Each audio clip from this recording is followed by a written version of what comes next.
If your paycheck disappears right after payday, you're not actually bad with money. You just haven't been taught a paycheck system that actually works for you. I've studied the habits, the systems, and the routines that actually work. And in this video, I'm breaking down a 5-step paycheck routine that helps you save, spend, and still feel in control even on a small income. And it all starts with what I call the paycheck filter. Most people get their paycheck and have no idea where it goes. You think you know, but you don't. And that's why you always feel broke. The paycheck filter is how you figure out what's actually happening with your money. Here's how it works. You're going to split your spending into 2 simple groups. Things you need and things you want. Your needs are the basics to survive, like food, shelter, transportation, the stuff that if you don't pay, bad things happen. Your wants are everything else. The fun stuff, the nice to haves, the impulse buys. Now let me show you what I mean. Let's say you bring home $2,000 a month. Your needs: rent $800, food $300, phone $50, transport $100. That's $1,250 for needs. Your wants: eating out $200, subscriptions $50, random purchases $100. That's $350 for wants. Your needs and wants added together will give a total of $1,600. So you've got $400 left over. But here's the problem. Most people don't know these numbers. They just spend until the money is gone. Then they wonder why they are always broke. Here's a simple test. If you lost your job tomorrow, what would you absolutely have to keep paying for? That's a need. Everything else is a want. And here's the mistake everyone makes. They think they need more than they actually need. Your phone bill doesn't have to be $100 a month. You don't need to eat out 5 times a week. And I'm not saying you should live like you're broke. I'm just saying know the difference between your wants and your needs. Because when you know the difference, you can make choices. Because right now, you're just letting it happen to you. Here's what you should aim for. Try to keep your needs under half your paycheck. This gives you room to breathe, room to save money, room to handle surprises. Now, I know what you're thinking, but my rent alone is more than half of my paycheck. And that's actually normal for a lot of people, but it means you have to be extra careful with everything else. Be honest with yourself. That gym membership you never use, that's a want. The expensive grocery store when there's a cheaper one nearby, that's a want. Once you see where your money actually goes, you can start making it go where you want it to go. If you skip this step, nothing else will work, because you can't build a plan when you don't know where you're starting from. But knowing where your money goes is only half the battle. Step 2 is where the real magic happens, which is what I call the safety stack. This is where you pay your future self before you pay for anything fun. Because here's the truth. If you wait until the end of the month to save what is left, there is never anything left. Here's how it works. Every time you get paid, immediately move some money into a savings account. Not tomorrow, not when you see how the month goes. Right now on payday, how much should you save? Start with whatever you can. Even if it's just $20 from each paycheck. Try to save 10% of each paycheck if you can. The amount matters less than building the habit. Now, where do you put this money? You need a separate savings account. Look for something called a high yield savings account. That just means it pays you a little bit of interest. Instead of earning nothing, you might earn like 4% or 5% every year. And most banks have this account. You can open one online in about 10 minutes. But here's the key part. The money is not for investing. This is your safety net, your life happens fund. Because life will happen. Your car will break down. You will get sick and miss work. Or your laptop will die. And when that happens, you have 2 choices. You either have money saved to handle it, or you put it on a credit card and go into debt. Here's what you're aiming for. First, save $500. That covers most small emergencies. Then save $1,000. That covers most big emergencies. Eventually, you want to save enough to cover your basic needs for 3 to 6 months. But you're not doing it all at once. You are doing it $50 or $100 at a time. And here's how to make it automatic. Set up what's called an automatic transfer. On the day you get paid, have your bank automatically move money from your checking to savings account. You set it up once and it happens every month without you thinking about it. This removes the decision. You don't have to remember to save. You don't have to fight the temptation to spend it instead. It just happens. And here's what changes after you have money saved. You sleep better, you don't panic when your car makes weird noises. You don't stress about losing your job.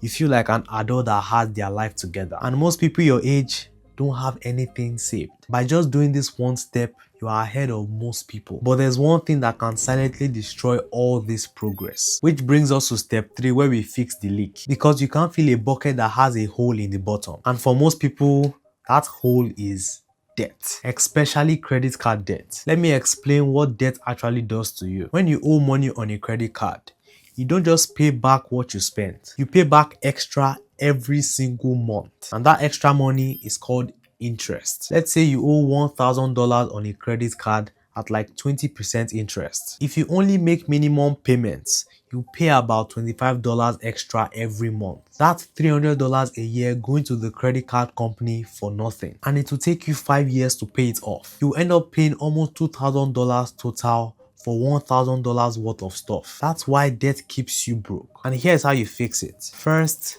just stop using credit cards. Cut them up if you have to. Next, list out all your debts. Write down how much you owe on each one. Write down the minimum payments for each one. Write down the interest rate. Now you have 2 ways to attack this debt: the snowball method or the avalanche method. For the snowball method, you pay minimums on everything, then you put extra money towards the smallest debt first. For the avalanche method, you pay minimums on everything, then you put extra money towards the highest interest rate debt first. The avalanche method saves you more money. The snowball method gives you quicker wins. Pick the one you actually stick with. Now, how much extra money should you put towards debt? Look back at step 1. Remember your wants. Every dollar you don't spend on wants can go towards your debt. Let's say you cut eating out by $100 a month. You cancel a $50 subscription that you don't need, and you stop impulse purchases worth over $100 a month. That's $250 going towards debt. That $1,000 credit card debt would be paid off in about 4 months instead of 5 years. You'd save yourself almost $900 and years of payments. And here's what most people do wrong. They pay off a credit card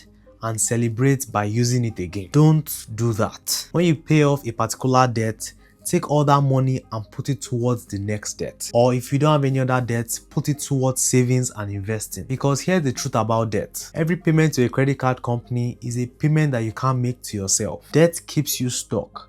And when you're debt free, you keep more of what you earn. You have options. You can breathe. Now that you're not losing your money to debt, it's time to put your money to work. Step 4 is where we build the investing habit, which is what I call the wealth stack. This isn't about getting rich or wealthy off $20. It's about becoming the kind of person who builds wealth. Here's what most people think investing is: picking stocks, trying to time the market, getting lucky overnight. That's not investing.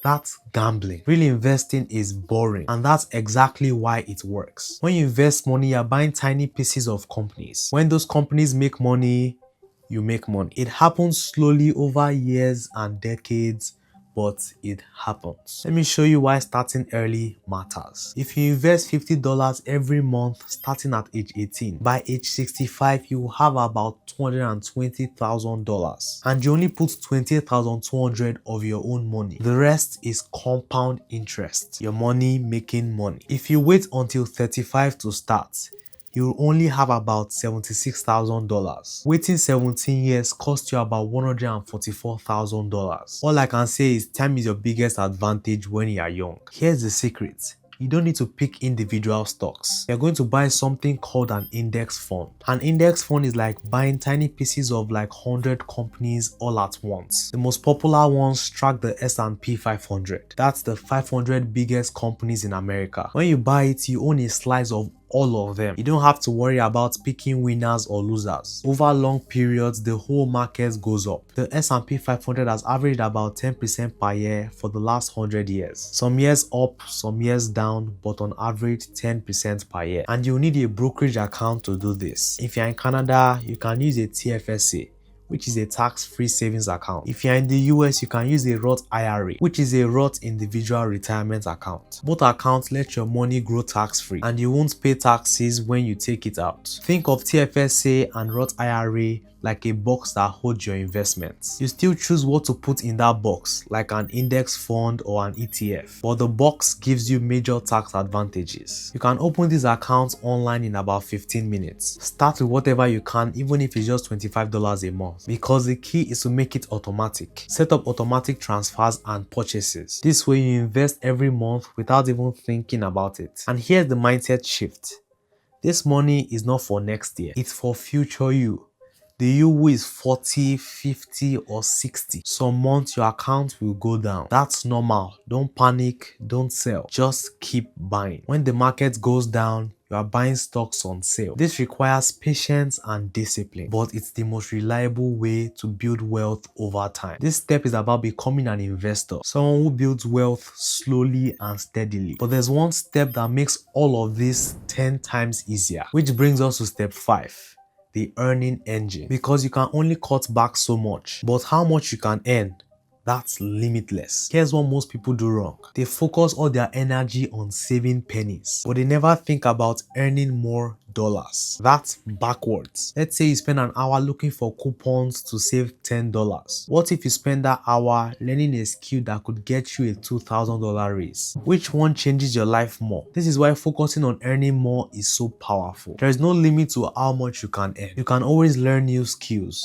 You can always become more valuable. And when you earn more, everything else becomes easier. So how do you do this? You invest in yourself. I'm not talking about going back to school for like 4 years. I'm talking about learning skills that directly increase your income. Let's say you learn Excel really well, advanced formulas, pivot tables, data analysis. That skill alone could get you a $5,000 to $10,000 raise. Or you learn how to write sales emails. You can freelance that skills for $50 to $100 per hour. Or you learn basic coding. Businesses will pay $500 to $2,000 for a basic website. Or you learn digital marketing. Small businesses will pay $500 to $2,000 for someone who knows what they are doing. These aren't college courses. These are practical skills that you can learn online. Most of them in a few weeks or months. Here's how you can figure out what to learn. Look at your current job. What skills will make you more valuable? Ask your boss what skills they wish their employees had more of. Then go and learn those skills. Also think about skills that could create side income. Writing, graphic designing, social media management, tutoring, video editing. The list goes on and on and on. All of this can generate extra income within 3 to 6 months. Here's the key part.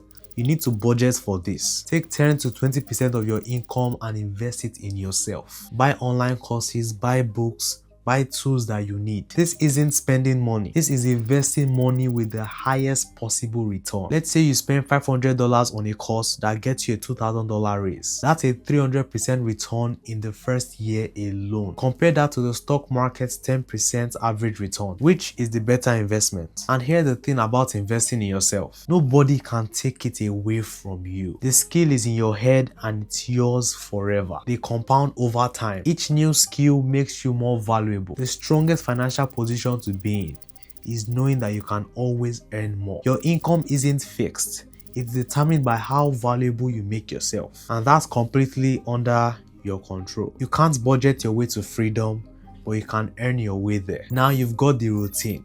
The 5 steps that give every paycheck a purpose. But here's the thing. Even if you follow every step, there are still tiny money habits that quietly spoil your progress. They are very easy to miss, but they are the reason most people still stay broke. In this video, I'll show you what they are and how to break them. And remember, the path is yours to walk. And as always, I'm in your corner rooting for you.